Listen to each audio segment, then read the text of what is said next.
Hello friends, ये जो है कक्षा 11 वालों के लिए GOC जनरल ऑर्गेनिक केमिस्ट्री का लेक्चर नंबर 4 है। इसके पहले आपने क्या पढ़ा है? लेक्चर नंबर 3 में चर्चाएं की गई हैं। अंत में चर्चाएं की गई हैं कार्बोक्सिलिक अम्लों और एल्कोहलों की अम्लता के बारे में। तो अम्लता की जांच कैसे करेंगे आप? कोई भी पदार्थ हो उसकी अम्लता की जांच करने के लिए आप वहां से H+ निकाल लेंगे और H+ निकालने के बाद जो रेडायन मिलेगा उसको बोलेंगे कॉन्जुगेट बेस। उसे क्या बोलेंगे? Conjugate base. अब उसी का स्थायित्व देखना है। अम्लों से प्राप्त होने वाला रेडायन जो है या कॉन्जुगेट बेस जो है, जितना अधिक स्थायी होगा अम्ल उतना ही अधिक अम्लीय होता है, अम्लीय होगा, ऐसा कह सकते। इसमें आपने कुछ क्वेश्चंस देखे थे ना, एल्कोहलों में कुछ प्रश्न आपने देखा था। आप ये जान चुके हैं कि जो एल्कोहल होते हैं वो जल से क्या होते हैं? कम अम्लीय होते हैं। एल्कोहल जल से कम अम्लीय होते हैं और फिनॉल ज्यादा होता है, क्योंकि वहां पे C6H5 ग्रुप पाया जाता है जो कि इलेक्ट्रॉन खींचने का कार्य करता है। लेकिन एल्कोहल जल से कम अम्लीय होते हैं। किसको छोड़कर भाई?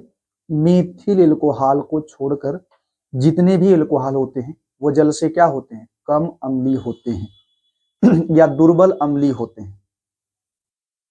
इसमें देखो कुछ नोट्स पॉइंट्स और कुछ क्वेश्चंस दिए गए हैं ना, अभी देखें आप लोग, यहाँ पे कुछ मिक्स क्वेश्चन दिए गए हैं, फिनाल कार्बोक्सिलिक अम्ल सब मिला के प्रश्न दिए गए। ठीक है, देखें। अच्छा देखो, यहाँ पे एक नोट पॉइंट लिखा गया है, जो मेथेनोइक एसिड होते हैं वो बेंजोइक एसिड से अधिक अम्लीय होते हैं। ठीक है, मेथेनोइक एसिड बेंजोइक एसिड से अधिक अम्लीय होते हैं, जबकि जो एथेनोइक एसिड होते हैं वो बेंजोइक एसिड से क्या होते हैं? कम अम्लीय होते हैं। थोड़ा इस बात को थोड़ा ध्यान दें। जैसे देखो, अगर आप बात करें मेथेनोइक एसिड HCOOH, अब बेंजोइक एसिड क्या होता है? बेंजीन लगा देंगे फिर COOH, आप उसको इस तरीके से लिख सकते हैं C6H5COOH। Methanoic acid, benzoic acid. अगर आप बात करें एथेनोइक एसिड की तो ये है, देखो अगर मैं रूल से बात करूं तो रूल से ये ज्यादा अम्लीय होना चाहिए, क्योंकि C6H5 इलेक्ट्रॉन खींचेगा और ये इलेक्ट्रॉन भेजेगा, ये इलेक्ट्रॉन खींचेगा, ये इलेक्ट्रॉन भेजेगा, तो ये ज्यादा अम्लीय होना चाहिए, उससे कम अम्लीय होना चाहिए और उससे कम अम्लीय होना चाहिए। लेकिन वास्तव में जो मतलब कि वास्तव में एक्सपेरिमेंटली क्या देखा गया? एक्सपेरिमेंटली देखा गया कि जो बेंजोइक एसिड था वो मेथेनोइक एसिड से कम अम्लीय था। अच्छा ध्यान दें, अम्लीयता की जांच के लिए कौन सा मान देखना है? अम्लीयता की जांच के लिए आपको दिया जाता है pKa का वैल्यू। pKa, अगर आपको पदार्थों की अम्लता देखनी तो आपको pKa का मान देखना। एक होता है Ka, एक होता है pKa। अगर Ka का मान ज्यादा होगा तो अम्लता ज्यादा होता है। दो मान आपको दिए जाएंगे, pKa और Ka। अक्सर तो बुकों में pKa का वैल्यू दिया जाता है। मान लो अगर Ka का मान दिया गया है तो Ka का मान जितना ज्यादा होगा अम्लता उतना ही ज्यादा होगा। लेकिन अगर pKa का मान जितना ज्यादा होगा, pKa का मान ज्यादा होता है तो अम्लता क्या होती है? कम। अर्थात वो पदार्थ अधिक अम्लीय होगा या प्रबल अम्लीय होगा, अधिक अम्लीय कहें, वो पदार्थ अधिक अम्लीय होगा जिसके pKa का मान जितना कम हो। pKa का मान जितना कम होगा वह पदार्थ उतना ही अम्लीय होगा, ये जानते रहिए आप। तो जो बढ़िया अम्ल होंगे उनके pKa का वैल्यू क्या रहेगा? कम। थोड़ा ये जानते रहिए इसको। pKa का मान देखा गया तो देखो, इसके pKa का मान सबसे कम था, उसके बाद इसका pKa था, अधिकता क्रम सबसे कम इसका था, उससे अधिक इसका और सबसे अधिक इसका। जिसका pKa का मान जितना ज्यादा होगा वो उतना ही कम अम्लीय। तो सबसे कम अम्लीय ये होगा, उससे अधिक अम्लीय ये और सबसे अधिक अम्लीय ये। थोड़ा इस बात को ध्यान दें। ठीक है, तो जो अम्लीयता क्रम होगा सबसे अधिक, मान लीजिए इसको A मान ली, इसको B मान ली, इसको C मान ली, तो सबसे अधिक A होगा, उसके बाद B होगा, उसके बाद कौन होगा? ये थोड़ा बातें लिखी गई, कि मेथेनोइक एसिड बेंजोइक एसिड से ज्यादा अम्लीय होते हैं, जबकि एथेनोइक एसिड क्या होता है, कम अम्लीय होता है बेंजोइक एसिड से। मगर सीएल वगैरह आ जाए फिर भी देखो, अगर सीएल वगैरह यहाँ आते हैं फिर भी ये इससे कम अम्लीय रहता है। ठीक है, सीएल अगर एक सीएल आ जाए तो फिर भी वो कम अम्लीय है।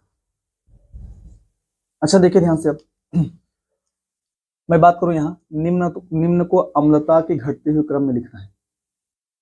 निम्न को अम्लता के घटते हुए क्रम में कुछ क्वेश्चन दिए गए, व्यवस्थित करना है। देखो पहला प्रश्न क्या है, जल है, एल्कोहल है और एल्काइन है। जल है, एल्कोहल है और एल्काइन है। अब देखो आप जानते हैं कि जल है वो एल्कोहल से ज्यादा अम्लीय होता है केवल मेथिल एल्कोहल को छोड़कर, तो यहाँ मेथिल है भी नहीं, एथिल है ना, तो अगर आप इन दोनों की तुलना करेंगे जल ज्यादा अम्लीय है। अब बचे ये दोनों। अब देखो अम्लता की जांच के लिए, सुनो ध्यान से, अम्लता की जांच के लिए आपको O और H निकालना पड़ेगा, वो ऐसे ब्रेक करना पड़ेगा, H प्लस को निकालेंगे तो ही तो अम्लीय होगा। तो जानते हैं कौन फास्ट H प्लस निकालेगा, OH निकालेगा, क्योंकि यहाँ पे इलेक्ट्रोनिगेटिविटी का डिफरेंस ज्यादा होगा, यहाँ पर विद्युत ऋणात्मकता का अंतर ज्यादा होगा। ये जल्दी माइनस को निकालेगा, मतलब जल्दी H प्लस को निकालेगा या स्लो निकालेगा। तो सबसे अधिक अम्लीय क्या होगा, ये होगा, फिर B होगा और C कम। एल्काइन भी अम्लीय होते हैं।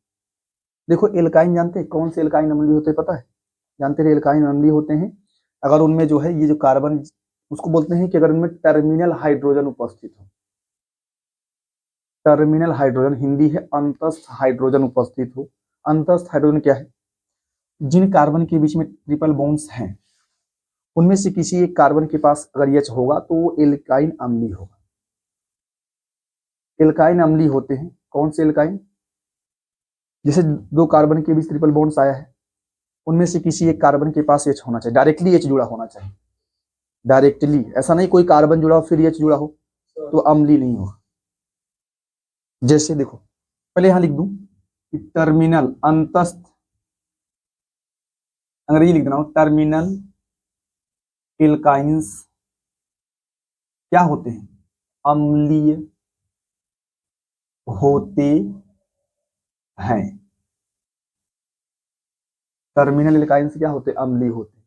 जैसे कौन हो जाए, मान लो जैसे आपका ये हो जाए, ये तो है ही, जैसे अगर ये CH3 आ जाए, जैसे एक H इधर CH3 आ जाए तो ये भी अम्लीय हो, क्योंकि एक कार्बन के पास H लगा हुआ, डायरेक्टली H लगा हुआ है। लेकिन अगर आप बात कर ली इसकी CH3 C triple bond C CH3, ये अम्लीय नहीं होगा, यहाँ पे टर्मिनल हाइड्रोजन नहीं है। समझ पा रहे हैं ना भाई, टर्मिनल हाइड्रोजन होगा तभी एल्काइन अम्लीय होगा। तो ये बात है, मान लो मैं तो इनकी तुलना कर रहा हूं अभी, इनमें सबसे अधिक A अम्लीय होगा, अम्लता का जो क्रम होगा सबसे अधिक अम्लीय A होगा, इसके बाद B होगा, इसके बाद कौन होगा, C। क्लियर हो पा रहे हैं आप। अब देखो यहां बात करें, देखो ध्यान से, यहां बात कर ले इनमें कौन ज्यादा अम्लीय होगा। देखो सबसे पहली बात मैं आपको बता दूं, जितने भी कार्बोक्सिलिक एसिड होते हैं, कार्बोक्सिलिक एसिड वो फिनाल से ज्यादा अम्लीय होते हैं। अब क्यों है क्यों नहीं, इसकी थोड़ी सी वजह बाद में पता करेंगे आप। देखो जो जो कार्बोक्सिलिक एसिड होते हैं, कार्बोक्सिलिक एसिड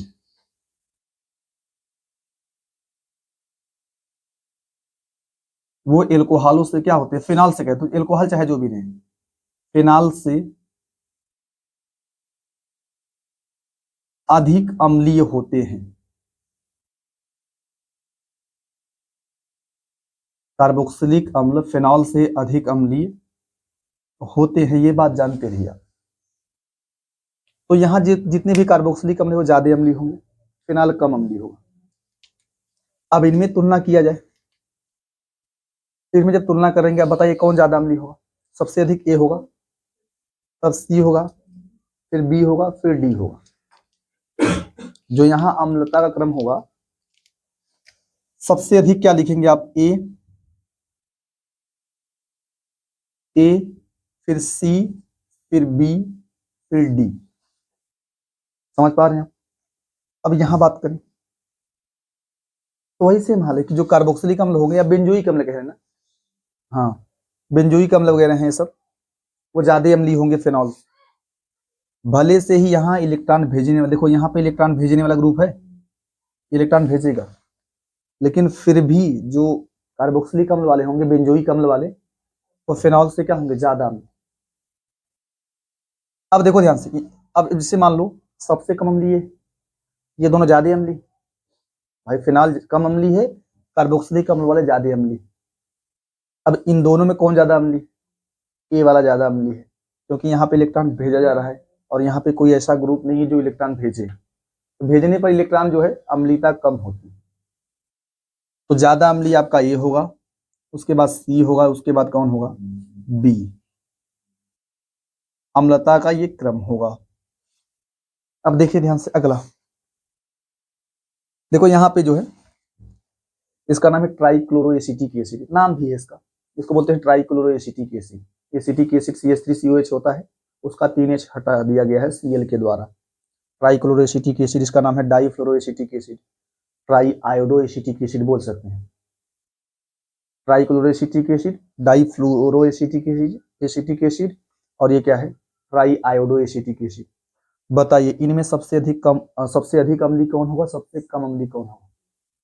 देखो हालांकि F की इलेक्ट्रॉन खींचने की क्षमता ज्यादा है, लेकिन इसकी संख्या कम है, तो संख्या कम होने पर क्षमता अधिक होते हुए भी वो कम अम्लीय हो जाता है।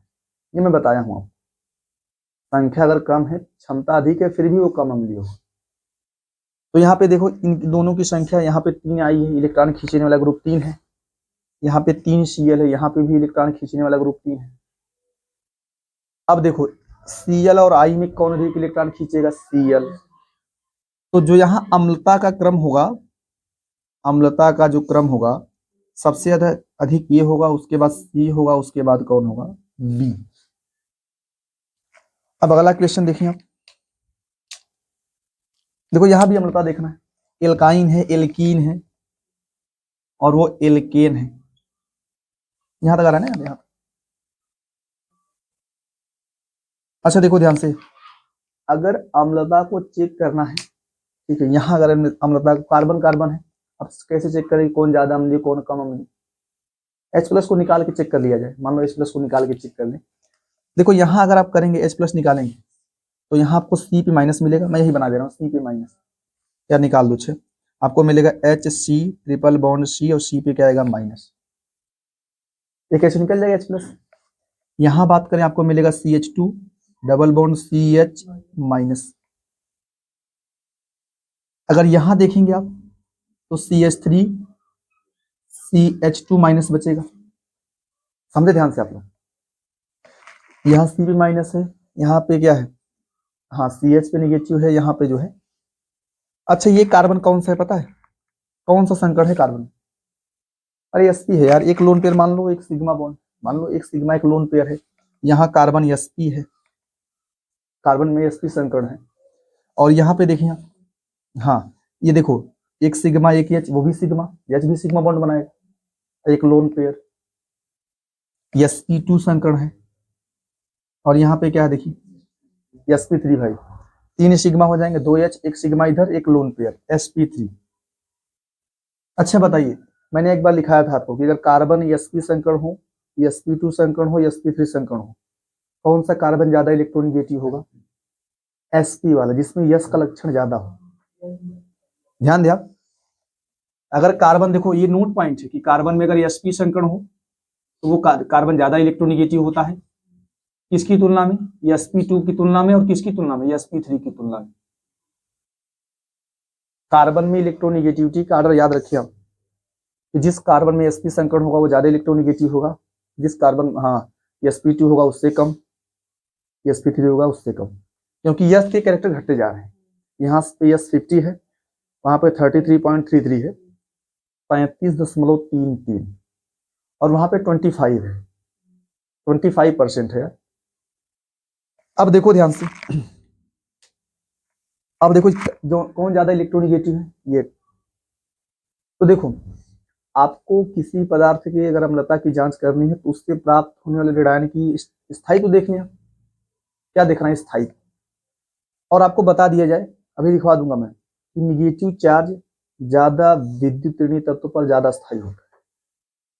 अगर निगेटिव चार्ज पॉजिटिव चार्ज है तो उसमें निगेटिव चार्ज अगर ज्यादा इलेक्ट्रोनिगेटिव एलिमेंट पर है तो ज्यादा स्थायी होगा, अगर वो कम इलेक्ट्रोनिगेटिव एलिमेंट पर है तो कम स्थायी। निगेटिव चार्ज ज्यादा विद्युत ऋणात्मक तत्व पर अधिक स्थायी होता है और पॉजिटिव चार्ज कम विद्युत ऋणात्मक तत्व पर क्या होता है, ज्यादा स्थायी।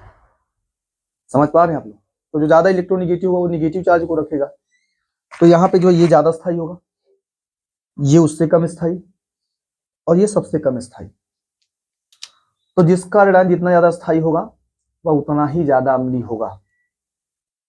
जिसका ऋणांक जितना ज्यादा स्थायी होगा वह क्या होगा, उतना ही अधिक अम्लीय होगा। तो जो यहाँ अम्लता की जांच करेंगे सबसे अधिक अम्लीय एल्काइन होगा, उसके बाद एल्कीन होगा, उसके बाद क्या होगा, एल्केन। एल्केन बहुत कम अम्लीय होता है।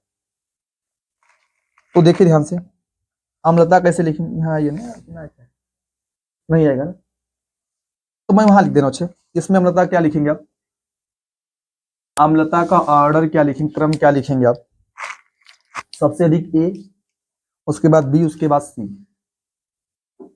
अम्लता का जो क्रम होगा सबसे अधिक ए, फिर बी, फिर क्या लिखेंगे।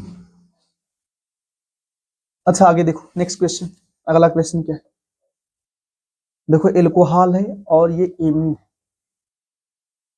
कौन अधिक अम्लीय होगा, एल्कोहल अधिक अम्लीय होगा। क्यों जानते हैं, क्योंकि अगर आप H+ निकालेंगे तो जानते हैं मिलेगा आपको CH3 मिलेगा, CH2 मिलेगा, O पे negative charge, CH3 CH2 O पे निगेटिव चार्ज, और यहाँ क्या मिलेगा CH3 NH- मिलेगा। अगर एक H निकालोगे तो NH मिलेगा, NH, O -H+ मिलेगा, H+ को निकाल दिया गया, यहाँ NH2 है ना, तो NH- H+। बताइए कौन सा ऋणांक ज्यादा स्थायी, ये वाला, क्योंकि O ज्यादा इलेक्ट्रोनिगेटिव है ना और N कम इलेक्ट्रोनिगेटिव है। O और N में कौन ज्यादा इलेक्ट्रोनिगेटिव है, O। ये वाला अधिक स्थायी होगा और ये वाला कम स्थायी होगा, ठीक है। तो अम्लीय कौन ज्यादा होगा, एल्कोहल ज्यादा अम्लीय होगा, और ये एमीन क्या होगा, मीथिल एमीन बोल देंगे, वो कम अम्लीय होगा। तो जो यहाँ अम्लता का क्रम लिखेंगे आप, अम्लता का जो क्रम लिखेंगे वो क्या लिखेंगे, ये ज्यादा अम्लीय है और बी क्या है, कम अम्लीय। इसके बाद देखिए ये वाला, ये हाइड्राइड है ना, इनको हाइड्राइड के तरीके से सोचिए। सबसे आसान तरीका है कि आपको मैंने बताया हाइड्राइड, ये हाइड्राइड है। तो अगर हाइड्राइडों की अम्लता की जांच करनी है तो आप जानते हैं, अगर हाइड्राइडों में चाहे आवर्त में लेफ्ट से राइट चलिए आप, चाहे समूह में ऊपर से नीचे चलिए, हाइड्राइडों में चाहे आप लेफ्ट से राइट जाइए आवर्त में, चाहे समूह में ऊपर से नीचे जाइए, इनकी अम्लता बढ़ती है। चाहे आवर्त में जाए चाहे समूह में जाए, अम्लता क्या होगी, बढ़ेगी। अब देखो हाइड्राइड का हाइड्रोजन सबके साथ जुड़ा हुआ है, हाइड्रोजन सबके साथ जुड़ा हुआ है। आप देखो ना तत्व किस, हाँ तत्व कहाँ का है, देखो कार्बन, नाइट्रोजन, ऑक्सीजन, फ्लोरीन, तत्व देखें आप, कार्बन है, नाइट्रोजन है, ऑक्सीजन है, फ्लोरीन है, इन्हीं के हाइड्राइड हैं। और ये सभी आवर्त में चलते हैं ना, आवर्त में मिलते हैं, एक ही आवर्त के हैं यार, ये सभी एक ही आवर्त के हैं। और कैसे चलेंगे, जब कैसे मिलेंगे, जब आवर्त में लेफ्ट से राइट जाएंगे। तो इनमें कौन अधिक अम्लीय होना चाहिए, HF ज्यादा अम्लीय होना चाहिए। आवर्त में कार्बन से फिर नाइट्रोजन मिलेगा, नाइट्रोजन से फिर ऑक्सीजन, फिर फ्लोरीन मिलेगा। तो यहाँ अम्लता क्या लिखेंगे आप, सबसे अधिक कौन होगा, सबसे अधिक D, फिर C होगा, फिर B होगा, फिर A होगा। समझ पा रहे हैं आप, इसी तरीके से चलो। अब ऐसा देखें आप, इसका भी भैया होगा HF, HCl, HBr, HI। तो जो HI होगा, हाँ वो ज्यादा अम्लीय होगा। भाई इसकी वजह भी देखो, यहाँ पर वजह भी थोड़ा जानते रहिए आप लोग कि HF, HCl, HBr, HI में HI ज्यादा अम्लीय क्यों है, क्योंकि देखो I का साइज बड़ा है, I का साइज बड़ा है, तो I और H के बीच का दूरी बढ़ेगा ना भाई, फिर आराम से देखो, आराम से H+ को निकाल देगा। ज्यादा दूरी रहेगा, अट्रैक्शन फोर्स कम रहेगा, आराम से H+ को निकाल सकते हैं आप, ज्यादा अम्लीय होगा। और नजदीक में रहेगा तो नहीं निकाल पाएंगे आप। तो यहाँ पे HF सबसे कम अम्लीय होगा और HI क्या होगा, हाँ तो जो यहाँ अम्लता लिखेंगे आप, तो वही हाँ डी लिखेंगे, फिर सी लिखेंगे, फिर बी लिखेंगे, फिर क्या लिखेंगे, ए। समझ पा रहे हैं आप? फटाफट इसको लिखो। अच्छा देखिए ध्यान से आप लोग, अभी आप पढ़ेंगे क्या, अनुनाद प्रभाव के बारे में, रेजोनेटिंग इफेक्ट या रेजोनेंस के बारे में। रेजोनेटिंग इफेक्ट या रेजोनेंस के पढ़ने से पहले आप थोड़ा सा बात कर लिया जाए एमिनो की क्षारकता के बारे में। अमोनिया और एमिनो की जो क्षारकता है उसके विषय में चर्चाएं किया जाए। देखो ध्यान से, जो एमीन होते हैं, एमीन एवं अमोनिया, इनकी अगर क्षारकता की बात कर लें, एमीन की क्षारकता, इनकी क्षारकता की चर्चा करने के लिए, तुलना करने के लिए, क्षारकता की तुलना करने के लिए देखा जाता है इनमें की इनसे प्राप्त होने वाला धनायन H+ को जोड़ने के बाद, इनमें H+ को जोड़ा जाए और उसके बाद जो धनायन प्राप्त होगा वो कितना ज्यादा स्थायी है। एमिनो से प्राप्त होने वाले धनायन का स्थायी तो देखा जाता है H+ जोड़ने के बाद। धनायन जितना अधिक स्थायी होगा, एमीन उतना ही ज्यादा क्षारकीय होता है। और अम्लता के केस में क्या देखते हैं, H+ को निकालकर ऋणायन, प्राप्त ऋणायन का स्थायित्व देखते हैं। जितना अधिक स्थायी ऋणायन होगा, अम्ल उतना ही अधिक अम्लीय होगा। ठीक है, तो ध्यान दिया, मान लीजिए NH3 रहा, इसमें H+ जोड़ा जाए, प्रोटॉन को जोड़ा जाए, H+ का मतलब प्रोटॉन, इसको जोड़ेंगे तो आपको मिलेगा NH4+। और मान लीजिए आपने एमीन RNH2 ले लिया, RNH2, उसमें अगर आप H+ को जोड़ेंगे तो क्या मिलेगा, देखो हाँ यहां से ना इसमें जुड़ेगा, ये आपको मिलेगा RNH3+, NH4+ RNH3+ मिलेगा। ध्यान दिया, ये अमोनिया ये क्षार है, इसके क्षार की गुण देखना, ये भी क्षार है। तो अगर किसी क्षारक बोलो, चाहे क्षारक में H+ को जोड़ा जाए तो जोड़ने के बाद जो धनायन मिलता है उसको आप क्या बोल सकते हैं, कॉन्जुगेट एसिड, संयुग्मी अम्ल। कॉन्जुगेट एसिड क्या होगा, H+ को जोड़ने के बाद जो धनायन मिलेगा उसे आप बोलेंगे कॉन्जुगेट एसिड। H+ को निकालने के बाद जो मिलेगा, कॉन्जुगेट बेस। एसिड से H+ निकाल दिया जाए तो जो ऋणायन मिलता है उसको कॉन्जुगेट बेस कहा जाता है। H+ को जोड़ा जाए तो कॉन्जुगेट एसिड, अम्ल को जोड़ेंगे तो कॉन्जुगेट एसिड हो जाएगा। तो यहाँ कॉन्जुगेट एसिड कहो, ठीक है। और यहाँ जो ये भी क्षारक है, इसमें भी H+ जोड़ेंगे तो ये भी क्या मिलेगा, conjugate acid. Conjugate acid, conjugate acid के स्थान पे आप धनायन भी कह सकते हैं, धनायन ये अमोनियम आयन है और इसको आप प्रतिस्थापित अमोनियम आयन कह सकते हैं। ये आपका है अमोनियम आयन। NH4+ को आप क्या बोलेंगे, अमोनियम आयन, धनायन है ये। और ये क्या है पता है, प्रतिस्थापित अमोनियम आयन क्यों कहा गया है, क्योंकि यहाँ पे एक H के स्थान पे एक R आ गया है। NH4+ अमोनियम आयन है, एक H को हटाकर उसके स्थान पे R आ गया है, प्रतिस्थापित अमोनियम आयन कह देंगे, जो कि धनायन है, जो कि क्या है, धनायन। ये आपका, इसको आप बोल सकते हैं प्रतिस्थापित अमोनियम आयन, इसका नाम होगा प्रतिस्थापित अमोनियम आयन। ठीक है, इसका स्थायी तो देखना है, अगर ये ज्यादा स्थायी होगा तो बेस ज्यादा, हाँ बेसिक क्षारकीय होगा, अगर कम स्थायी होगा तो कम क्षारकीय होगा। ठीक है, तो अच्छा देखें आप, मान लो ये मिला है आपको NH4+, NH4+ में कोई भी आप, ये धनायन बना है, ये धनायन है भाई, ये भी धनायन है, ये भी धनायन है। तो धनायनों के लिए आपने लिखा है स्थायित्व का क्रम क्या होता है, कि अगर +I समूह की संख्या बढ़ेगी या +I समूह बढ़ेंगे, धनायनों के केस में अगर +I समूह बढ़ेगा तो स्थायित्व ज्यादा होगा, -I समूह बढ़ेगा तो स्थायित्व कम होगा। तो यहाँ पे देखेंगे कोई भी +I समूह नहीं है, यहाँ पर कोई भी +I समूह नहीं है, और यहां पर एक प्लस आई समूह है जो कि इलेक्ट्रॉन भेजकर उसको स्थायी बनाएगा। यहां पर कोई भी प्लस आई समूह नहीं है और यहां पर एक प्लस आई समूह है जो कि इलेक्ट्रॉन को भेजकर उसको स्थायी बनाएगा। ठीक है, ये ज्यादा स्थायी होगा, ये कम स्थायी होगा। अगर धनायनों का स्थायित्व देखा जाए तो ये वाला धनायन जो होगा आपका NH4+ से ज्यादा स्थायी जो धनायन होगा वो कौन होगा?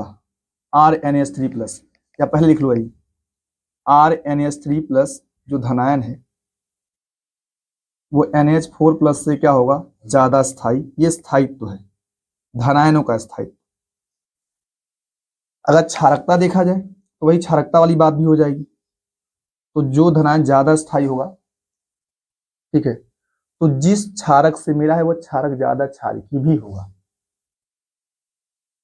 जिस क्षारक का धनायन होगा वो क्षारक क्या होगा? ज्यादा क्षारकी होगा। तो अगर क्षारकता देखा जाए तो आपका ये RNH2 एमीन अमोनिया की तुलना में क्या होगा? क्षारकी होगा। एमीन जो होगा वो अमोनिया की तुलना में क्या होगा? क्षारकी होगा। और अगर आप यहाँ पे प्लस आई समूहों की संख्या बढ़ती जाए तो इसकी क्षारकता बढ़ती चली जाएगी। प्लस आई समूहों की संख्या बढ़ने पर क्षारकता क्या होगी? बढ़ती चली जाएगी, क्योंकि जो वहां जो धनायन मिलेगा उसमें ज्यादा प्लस आई समूह रहेंगे, इलेक्ट्रॉन ज्यादा भेजेंगे, वो ज्यादा स्थायी होगा, तो ज्यादा क्षारकी होगा ना, ज्यादा क्षारकी होंगे। तो एमीनों की डिग्री बढ़ने पर इनकी क्षारकता बढ़ती जाएगी। इसको जानने के बाद अभी चर्चा किया जाएगा अनुनाद के बारे में। अनुनाद के बारे में, अनुनाद क्या है? अनुनाद के विषय में क्या लिखेंगे आप? पाई इलेक्ट्रॉन अथवा पाई इलेक्ट्रॉनों अथवा लोन पेयर का स्थानांतरण, पाई इलेक्ट्रॉनों अथवा लोन पेयर का स्थानांतरण क्या कहलाता है? अनुनाद कहलाता है।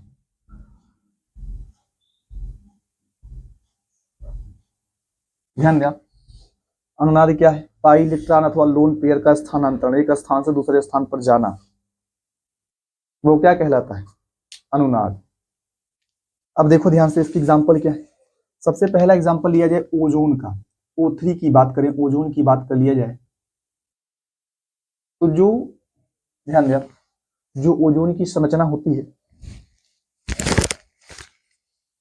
इस प्रकार से बनाएंगे ना आप लोग, O डबल बॉन्ड, इसको उपसहसंयोजी बंध बना सकते हैं, चाहे उपसहसंयोजी बंध बना सकते हैं, या इसको सिंगल बॉन्ड में कन्वर्ट कर लो।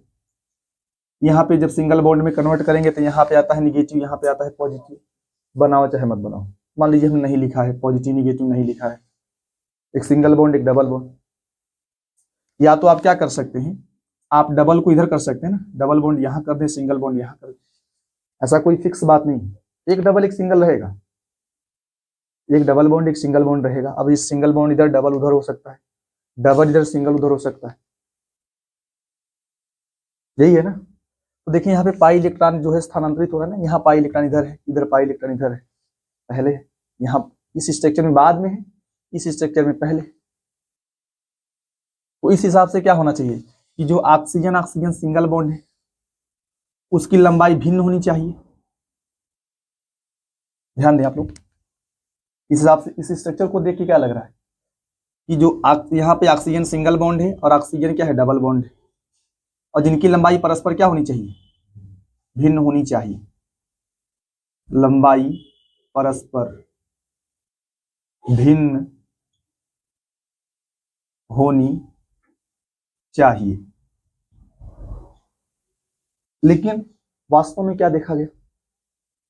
वास्तव में देखा गया कि जो ओजोन की स्ट्रक्चर है उसमें दोनों ऑक्सीजन बॉन्ड्स की लंबाई, जो ये वाला ओ बॉन्ड है और वो वाला ओ बॉन्ड, दोनों की लंबाई क्या है? समान। दोनों की लंबाई क्या है? समान।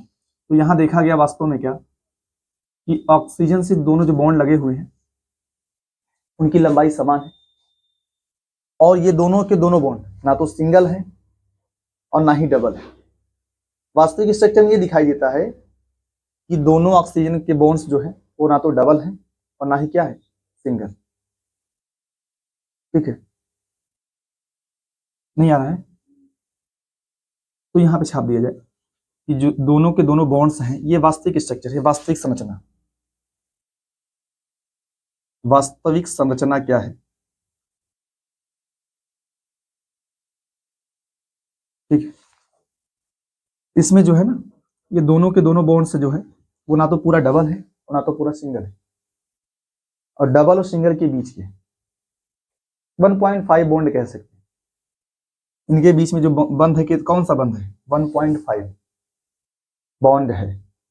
ठीक है, लंबाई जो है इनकी जो लंबाई है वो सिंगल बॉन्ड से कम है और डबल बॉन्ड से क्या है? ज्यादा। बंध कोटि ज्यादा होगा, बंध ज्यादा होंगे तो लंबाई कम, बंध ज्यादा होगा तो लंबाई क्या होगा? कम। तो यहाँ सिंगल बॉन्ड की लंबाई ज्यादा होनी चाहिए, डबल बॉन्ड की लंबाई कम होनी चाहिए, लेकिन यहाँ क्या देखा जा रहा है? दोनों की लंबाई परस्पर समान है और बंध कोटि भी समान है, जो कि वास्तव में दिख रहा है, लेकिन इस संरचना में नहीं दिख पा रहा है, जो कि जिसे आप क्या बोलते हैं? लुईस संरचना। आप इन दोनों को क्या बोल सकते हैं? लुईस संरचना। लुईस संरचना। दो लुईस संरचनाओं के बीच में जो ये घूम रहा है ना, लुईस संरचनाओं के बीच में आप क्या लगाते हैं? इस प्रकार का चिन्ह लगाते हैं ना, और इनके बीच में क्या लगाते हैं आप लोग? ये वाला चिन्ह, डबल हेडेड एरो, दो शीर्ष वाला तीर, दो शीर्ष वाला तीर। और इन दोनों स्ट्रक्चर्स को आपस में कहा जाता है लुईस संरचना कह दो, या क्या कहा जाता है? अनुनादी संरचना। अगर दो या दो से अधिक लुईस संरचनाएं मिल जाएं एक ही अणु की, तो उन संरचनाओं को आपस में क्या कहा जाएगा? अनुनादी संरचना। और ये संरचनाएं क्या होती हैं? काल्पनिक होती हैं। आप इनको काल्पनिक संरचना भी कह सकते हैं, अनुनादी संरचना या काल्पनिक संरचना। ठीक है, लुईस संरचना भी कह सकते हैं आप। ठीक इसी प्रकार एग्जाम्पल और देख लें आप। जैसे देखो बेंजीन की बात कर लें, ये फर्स्ट एग्जाम्पल है, ये सेकेंड एग्जाम्पल है। आप बात कर लें बेंजीन की, तो बेंजीन में क्या होना चाहिए? हाँ, ये कार्बन, ये बेंजीन ना, डबल बॉन्ड होते हैं, 6 कार्बन की बंध श्रृंखला होती है, डबल बॉन्ड एक के बाद एक क्रम में पाए जाते हैं, डबल बॉन्ड एक के बाद एक क्रम में पाए जाते हैं। या तो आप ऐसा भी बना सकते हैं, आप यहां से शुरू कर सकते हैं। ये दोनों बेंजीन की स्ट्रक्चर है, ये दोनों ही क्या है? ये बेंजीन है आपस में, ये बेंजीन की संरचना है। तो देखो बेंजीन की जो संरचना है इसमें आप क्या देख पा रहे हैं?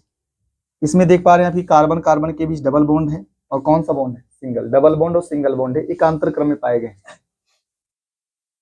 तो इस हिसाब से जो कार्बन कार्बन सिंगल बॉन्ड है उसकी लंबाई कितनी होती है? 1.54 एंगस्ट्रॉम। और कार्बन कार्बन डबल बॉन्ड की लंबाई कितनी होती है? 1.34 एंगस्ट्रॉम। तो यहाँ पे क्या होना चाहिए?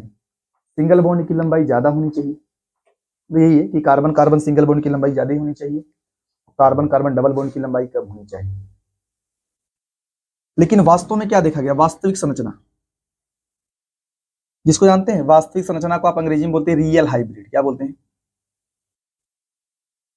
इसका हिंदी नाम होगा वास्तविक संकर।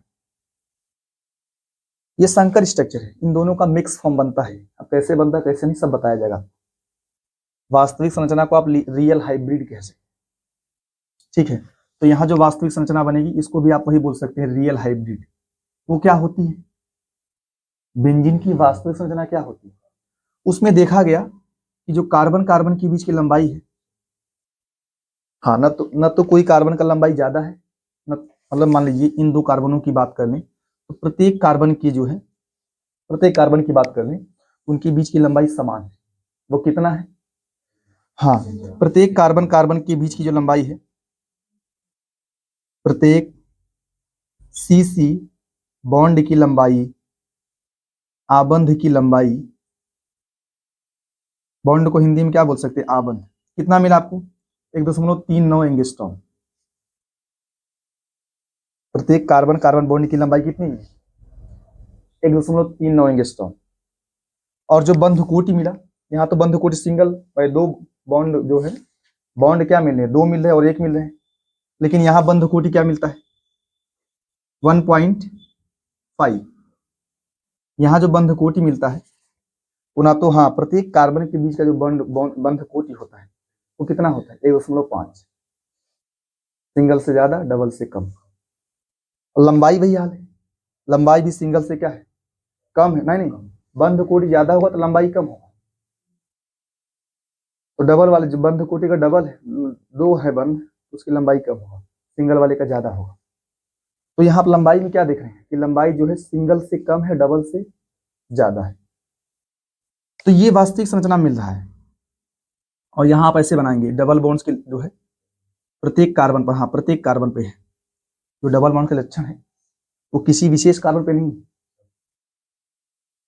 प्रत्येक कार्बन में डबल बॉन्ड के लक्षण है। लक्षण डबल बॉन्ड के, कंप्लीट डबल बॉन्ड नहीं, उसके लक्षण है। 2 नहीं, 1.5 है। आप इस संरचना को इस तरीके से भी बना सकते हैं, या करके आप ऐसा भी बना सकते हैं।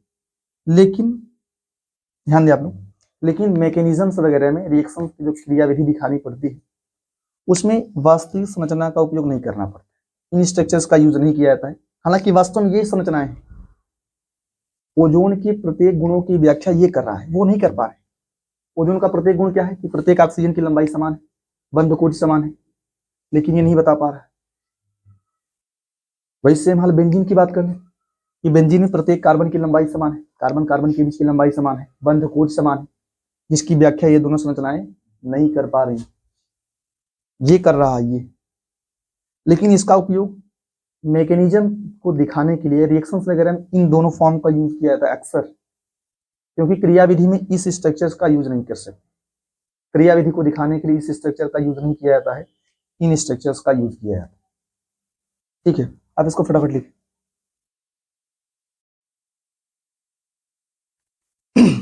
अभी देखिए ध्यान से आप, अभी आपने क्या देखा है रेजोनेंस के बारे में। किस में देखा रेजोनेंस?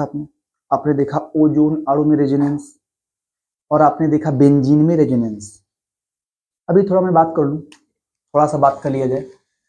अगला है carbonate ion CO3 double minus में अनुनाद।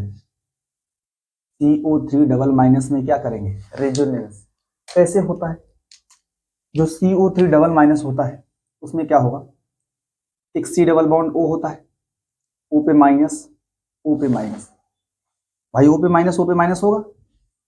देखो ऐसा तो कोई फिक्स नहीं कि डबल बॉन्ड वही रहे, यही दोनों ऑक्सीजन निगेटिवली चार्ज हो। आपका डबल बॉन्ड यहां भी आ सकता है और डबल बॉन्ड यहां भी आ सकता है।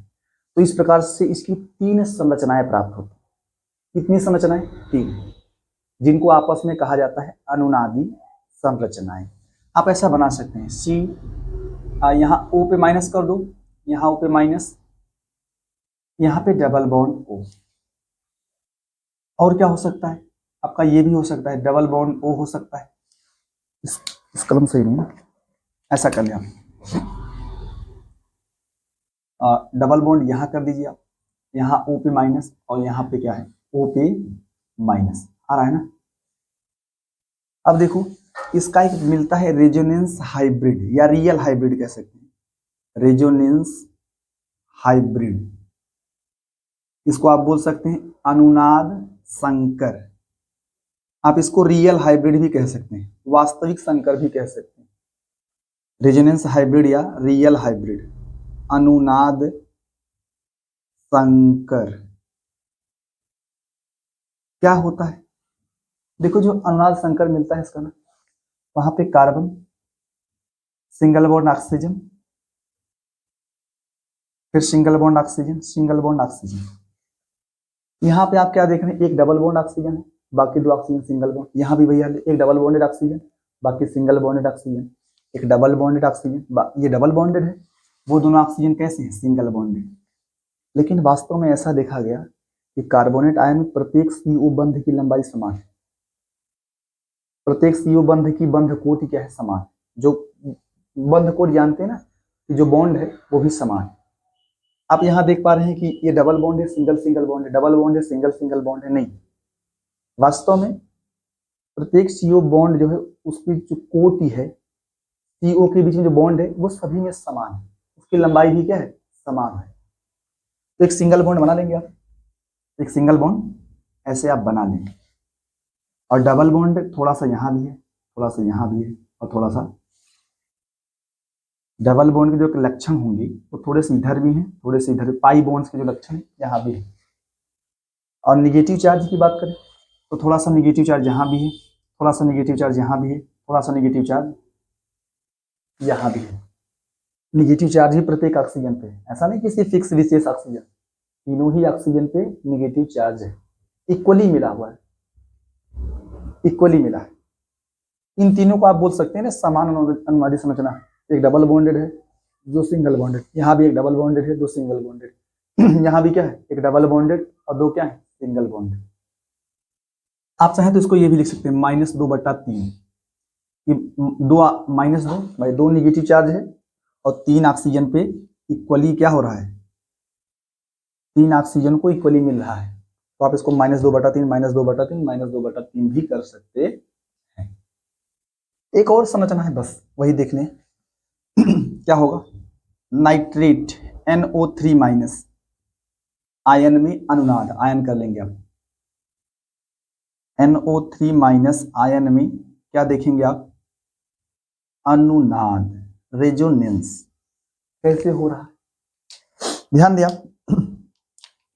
जो नाइट्रेट आयन होता है उसकी संरचना ऐसे बना सकते हैं आप कि N डबल बॉन्ड एक कर लो, एक सिंगल बॉन्ड कर लें आप, O- सिंगल बॉन्ड, और एक उपसह संयोजी बंध बनाएंगे। क्या बनाएंगे, एक उपसह संयोजी बंध बना देंगे। अब ध्यान दो, आप इस निगेटिव चार्ज को ना तीनों ऑक्सीजन पे घुमाइए, और उपसह संयोजी बंध को भी तीनों तरफ घुमाना है, और डबल बॉन्ड को भी तीनों तरफ घुमाना है। मान लीजिए, देखो, मान लीजिए आप इस उपसह संयोजी बंध को यहाँ कर दीजिए, इस डबल बॉन्ड को यहाँ कर दें, ठीक है, या ऐसा कर दो, डबल बॉन्ड को यहाँ कर दो और निगेटिव चार्ज को यहाँ कर दो। भाई घूम रहा है निगेटिव चार्ज। आप ऐसा कर सकते हैं कि डबल बॉन्ड को ऊपर कर सकते हैं, उपसह संयोजी बंध को यहाँ कर सकते हैं, और निगेटिव चार्ज को, ये उपसह संयोजी बंध आप चाहे बनाए चाहे ना बनाए, चाहे आप ऐसा करो ना, इसको सिंगल लिख दो, क्या कर सकते, सिंगल बॉन्ड, यहाँ पे आ जाएगा पॉजिटिव, वहां पे क्या आ जाएगा। अब उसको चाहे लिखो चाहे ना लिखो, जो पॉजिटिव निगेटिव आ रहा है उसको चाहे लिखें चाहे ना लिखें, तो चाहे आप सिंगल बॉन्ड भी करके लिख सकते हैं। ये उपसह संयोजी बंध को सिंगल बॉन्ड ही माने, आप सिंगल बॉन्ड ही मानेंगे। तो ये इसकी अनुनादी संरचना है। इसका जो है वास्तविक संरचना क्या बनता है, रेजोनेंस हाइब्रिड क्या बनता है इसका, रेजोनेंस हाइब्रिड क्या बनेगा इसका, ठीक है। जो इसका रेजोनेंस हाइब्रिड बनेगा उसको आप कैसे बनाएंगे, यन, देखो कोई भी ऑक्सीजन हाइब्रिड में ना यन से जुड़ा हुआ कोई भी ऑक्सीजन डबल बॉन्डेड नहीं होता, सिंगल बॉन्डेड सब होते हैं, और डबल बॉन्ड के लक्षण प्रत्येक ऑक्सीजन में होता है। प्रत्येक ऑक्सीजन में क्या होते हैं, डबल बॉन्ड के लक्षण, वास्तविक बात ये होता है। लेकिन बनाते आप इसको है, इनमें से किसी एक को बनाते हैं आप इनमें से किसी एक को बनाते हैं। और ये सभी संरचनाएं कैसी हैं, अनुनादी संरचनाएं। इनका नाम लिख सकते हैं आप लोग, ये परस्पर में क्या है, अनुनादी संरचनाएं प्राप्त होती हैं। अच्छा देखिए ध्यान से, इसका अनुनाद संकर क्या बनेगा, रेजोनेंस हाइब्रिड क्या बनेगा, आप ऐसा बना लेंगे इसको ना, एन सिंगल बॉन्ड्स प्रत्येक ऑक्सीजन है, सिंगल बॉन्डेड प्रत्येक ऑक्सीजन है, सिंगल बॉन्डेड ना। अगर आप बात करें डबल बॉन्ड्स की बात करें, तो डबल बॉन्ड किसी विशेष ऑक्सीजन के पास नहीं होता है, वास्तविक संरचना किसी विशेष ऑक्सीजन के पास नहीं होता है। डबल बॉन्ड का लक्षण प्रत्येक ऑक्सीजन में होता है। थोड़ा सा डबल बॉन्ड्स इधर होता है, थोड़े से डबल बॉन्ड्स इधर होते हैं, थोड़े से डबल बॉन्ड्स इधर।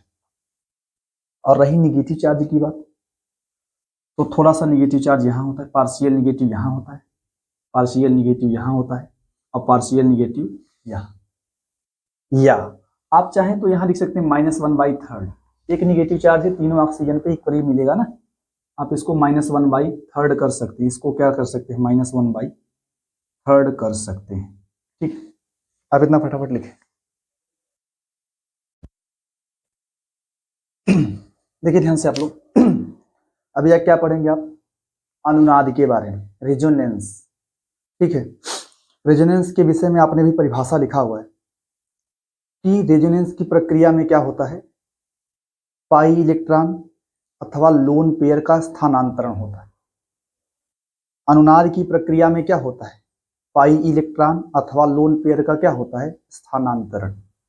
इसके अलावा बताया गया है कि अगर किसी अणु को दिखाने के लिए, यदि किसी अणु को प्रदर्शित करने के लिए, दिखाने के लिए दो या दो से अधिक लुईस संरचनाओं का उपयोग किया जाए, यदि किसी अणु को प्रदर्शित करने के लिए दो या दो से अधिक लुईस संरचनाओं का उपयोग किया जाए, उन संरचनाओं को आप क्या बोल सकते हैं, अनुनादी संरचनाएं कह सकते हैं।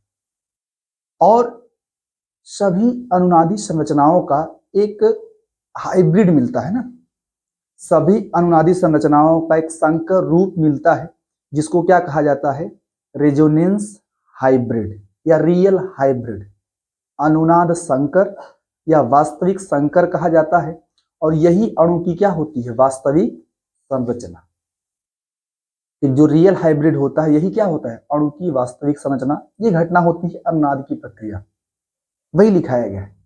अब देखो ध्यान से क्या लिखा है, यदि जब किसी अणु को, ऐसा लिखिए, जब किसी अणु को दो या दो से अधिक संरचनाओं द्वारा प्रदर्शित किया जाए, कौन सी संरचनाएं, वही लुईस संरचनाएं द्वारा प्रदर्शित किया जाए, तथा उनकी वास्तविक संरचना को या तो बनाया ना जा सके, या जो वास्तविक संरचनाएं हैं वो उपयोग में ना आए। मैं आपको बता दूं, जो वास्तविक संरचनाएं होती हैं, ये जो अणु की वास्तविक संरचना होती है, जैसे मान लो ये बेंजीन की वास्तविक संरचना है, ये वाली, लेकिन मैकेनिज्म्स वगैरह में इस संरचना का उपयोग नहीं किया जाता है। बेंजीन की ये वास्तविक संरचना है, लेकिन क्रियाविधि वगैरह में बेंजीन की इस संरचना का उपयोग नहीं किया जा सकता। वही बताया जा रहा है कि अणु की वास्तविक संरचना को या तो बनाया ना जा सके, या क्या हो, उपयोगी ना हो, तो इस घटना को क्या कहा जाता है, अनुनाद। अनुनाद की प्रक्रिया में किसका विस्थापन होता है, लोन पेयर अथवा पाई इलेक्ट्रॉन का एक स्थान से क्या होता है, स्थानांतरण होता है, विस्थापन होता है, एक स्थान से दूसरे स्थान तक जाते हैं, विस्थापन नहीं, स्थानांतरण होता है, ऐसा बोले। अब देखो ये बताया जा रहा है कि अनुनाद की विशेषताएं क्या है। इसमें एक अनुनाद संकर प्राप्त होता है, जो कि अणु का क्या होता है, वास्तविक संरचना होता है। ये बताया जा रहा है कि इसमें अनुनाद संकर वास्तविक संरचना होती है। अनुनाद संकर क्या होता है, वास्तविक संरचना होता है, जिसकी ऊर्जा क्या होती है, न्यूनतम होती है, और स्थायित्व क्या होता है, अधिकतम। ऊर्जा का और स्थायित्व का उल्टा रिलेशन होता है, ऊर्जा अधिक होगी, स्थायित्व न्यूनतम कम होगा, अगर ऊर्जा कम होगी तो स्थायित्व क्या होगा, ज्यादा। जो अनुनाद संकर होता है उसकी जो ऊर्जा होती है बहुत कम होती है, और स्थायित्व क्या होता है, बहुत अधिक होता है, और यही अणु की वास्तविक संरचना है। अब देखो बता रहा है, अनुनादी संरचनाएं जो है काल्पनिक होती हैं, अनुनादी संरचनाएं काल्पनिक होती हैं। तो यही है ना, जो अनुनादी संरचनाएं क्या होती हैं, काल्पनिक होती हैं, जिन्हें क्या कहा जाता है, विहित संरचना भी कहा जाता है। अनुनादी संरचनाओं को क्या कहा जाता है, विहित संरचना। ये सभी काल्पनिक होती हैं, वास्तविक तो क्या होता है, रियल हाइब्रिड ही होता है। इसके बाद क्या है, वास्तविक संरचना जिसमें अधिक अनुनादी संरचनाएं प्राप्त हो। देखो जो रेजोनेटिंग स्ट्रक्चर्स होती हैं, अनुनादी संरचनाएं होती हैं, उनको मिला के क्या बनाया जाता है, रेजोनेंस हाइब्रिड बनाया जाता है। उनको मिला के क्या बनाते हैं हम, रेजोनेंस हाइब्रिड। और जिस अणु के लिए अधिक से अधिक क्या मिल जाए, अनुनादी संरचनाएं प्राप्त हों, वह अणु क्या होता है, स्थायी होता है। जिस अणु की अधिक से अधिक क्या प्राप्त हो, अनुनादी संरचनाएं प्राप्त हों, जिस अणु की अधिक से अधिक क्या प्राप्त हो, अनुनादी संरचनाएं प्राप्त हों, वह अणु अधिक स्थायी होता है। वही बताया गया है कि वास्तविक संरचना, ऐसी वास्तविक संरचना रियल हाइब्रिड जिसमें अधिक से अधिक क्या प्राप्त हो, अनुनादी संरचनाएं प्राप्त हो, वह अणु क्या होता है, अधिक स्थायी होता है। कुछ परिस्थितियों में समान अनुनादी संरचनाएं प्राप्त होती हैं, कुछ परिस्थितियों में क्या प्राप्त होती हैं, समान अनुनादी संरचनाएं प्राप्त होती हैं। समान अनुनादी संरचना की परिस्थितियों में समान अनुनादी संरचना वाली परिस्थिति को चाहे समान अनुनादी संरचना की परिस्थितियों कही में अनुनाद संकर वास्तविक रूप से ज्यादा स्थायी होता है। विशिष्ट रूप से लिखना चाहिए। अनुनाद संकर विशिष्ट रूप से क्या होता है? स्थायी होता है। स्पेशली बड़ा स्थायी होता है जब अनुनादी देखो, अगर ज्यादा से ज्यादा रेजोनेटिंग स्ट्रक्चर्स मिलेंगी, अनुनादी संरचनाएं मिलेंगी तो अस्थायी होगा। अगर कभी बात करने की दो अणु ऐसे हों, मतलब एक ही अणु की दो संरचनाएं मिली और वो दोनों आपस में समान, दोनों संरचनाएं आपस में क्या हो? समान हो, तो उनको बोलते हैं कि ये समान अनुनादी संरचनाएं हैं। समान अनुनादी संरचनाएं हैं। और समान अनुनादी संरचना के केस में अणु विशेष रूप से ज्यादा स्थायी होता है। विशेष रूप से क्या होता है? ज्यादा स्थायी। तो इस बात को ध्यान नहीं देते हैं। अगर दो स्ट्रक्चर या दो से अधिक जो है समान अनुनादी संरचनाएं मिल जाए तो अधिक अनुनादी संरचना वाली बात को ध्यान नहीं दिया जाता। समान अनुनादी संरचना मिलने पर ऊपर वाली जो बात आपने कही है क्या, कि जितना ज्यादा अनुनादी संरचना मिलेगा और उतना ज्यादा स्थायी होगा, ये वाली बात को ध्यान नहीं दिया जाता। जैसे कि एग्जाम्पल, जैसे बेंजीन की ही बात करें तो बेंजीन में ये मिलता है और ये बेंजीन की है अनुनादी संरचना, ये दोनों है ना, और इन दोनों को समान मानते हैं। इसमें क्या डिफरेंस होता है? डबल बॉन्ड यहाँ भी अल्टरनेट फॉर्म में 3 डबल बॉन्ड, वहां भी डबल बॉन्ड 3 अल्टरनेट फॉर्म में है, 6 कार्बन करेंगे वहां भी, ये दोनों क्या है? समान अनुनादी संरचना है। इस केस में अणु जो है विशेष रूप से स्थायी होता है। समझ पा रहे हैं आप? अब देखो अगला क्या है? अगला हेडिंग है आपका अनुनाद के लिए परिस्थितियां। हेडिंग कर सकते हैं आप लोग, आप ऐसा हेडिंग कर सकते हैं अनुनाद की परिस्थितियां, कि किस परिस्थिति में अनुनाद होगा। कैसे जानेंगे आप? यहाँ पे पाई इलेक्ट्रॉन लोन पेयर घूमने वाला है, तो अनुनाद की परिस्थितियों में क्या है? परिस्थितियां, अनुनाद की परिस्थितियां क्या है? तो अनुनाद के लिए संयुग्मन का होना बहुत आवश्यक है, अति आवश्यक है। अनुनाद तभी होगा जब क्या होगा? संयुग्मन, कॉन्जुगेशन बोलते हैं अंग्रेजी में, कॉन्जुगेशन। अब कौन सा संयुग्मन भाई? कौन से कॉन्जुगेशन? एक कॉन्जुगेशन है pi sigma plus positive charge conjugation. Pi sigma plus conjugation बोल सकते हैं, हिंदी होगा संयुग्मन। ऐसे संयुग्मन कर लेंगे आप लोग, पाई सिग्मा प्लस कॉन्जुगेशन। या रिक्त पी कक्षक, जो धनावेश नहीं होते, धनायन होते, कार्बोधनायन वगैरह होते हैं, वहां पे एक रिक्त पी कक्षक पाया जाता है। रिक्त पी कक्षक पाया जाता है जहां पे, जिसमें वो इलेक्ट्रॉन को ग्रहण करता है। कार्बोधनायन में रिक्त पी कक्षक होता है। तो वही बात है, पाई सिग्मा और कैसा होना चाहिए? रिक्त पी कक्षक या पॉजिटिव चार्ज कॉन्जुगेशन होना चाहिए। पाई आना चाहिए, सिग्मा आना चाहिए, फिर उसके बाद क्या आना चाहिए? पाई सिग्मा, फिर क्या मिले? रिक्त पी कक्षक या पॉजिटिव चार्ज कॉन्जुगेशन होना चाहिए। अगला क्या? पाई सिग्मा ऋणावेश negative charge conjugation. Pi sigma negative charge आ जाए। ऐसे ही बात कर लो यार, मान लो ऐसा कुछ आ जाए कि डबल बॉन्ड ये आ जाए, पाई है, सिग्मा फिर क्या है? Positive charge. Pi sigma positive charge. मान लो पाई सिग्मा निगेटिव आ जाए, CH2 डबल बॉन्ड CH है, CH2 माइनस, ये भी कॉन्जुगेशन है। और क्या है? Pi sigma lone pair. मान लो तुम्हारा ऐसा आ जाए, CH2 double bond CH NH2 आ जाए, है ना lone pair. Pi sigma lone pair. Pi sigma मुक्त मूलक कॉन्जुगेशन। पाई सिग्मा मुक्त मूलक कॉन्जुगेशन इस प्रकार से हो सकता है, CH2 डबल बॉन्ड CH है, फिर यहाँ पे मुक्त मूलक आ जाए, एक इलेक्ट्रॉन, विषम इलेक्ट्रॉन। मुक्त मूलक को आप क्या बोल सकते हैं? विषम इलेक्ट्रॉन हो, एक विषम इलेक्ट्रॉन पाया जाए, तो पाई सिग्मा मुक्त मूलक कॉन्जुगेशन होना चाहिए। अगला क्या है? Pi sigma pi conjugation. Pi bond आ जाए, फिर सिग्मा बॉन्ड आ जाए, फिर क्या आ जाए? पाई बॉन्ड, फिर ऐसे सिग्मा बॉन्ड आ जाए, फिर ऐसे पाई बॉन्ड, है ना, पाई सिग्मा पाई कॉन्जुगेशन हो जाए। या एक होता है लोन पेयर, ये आपका लोन पेयर है, निगेटिव चार्ज भी हो सकता है। लोन पेयर सिग्मा रिक्त कक्षक, चाहे वो रिक्त पी कक्षक हो सकता है और कभी कभी डी कक्षक में भी होता है। कभी कभी रिक्त पी कक्षक में और कभी कभी रिक्त डी कक्षक वाली बात होती है। आप इसको थोड़ा जानते हैं, लोन पेयर, सिग्मा और रिक्त कक्षक। रिक्त पी कक्षक या डी कक्षक कॉन्जुगेशन होना चाहिए। ठीक है, इसको फटाफट लिखें आप।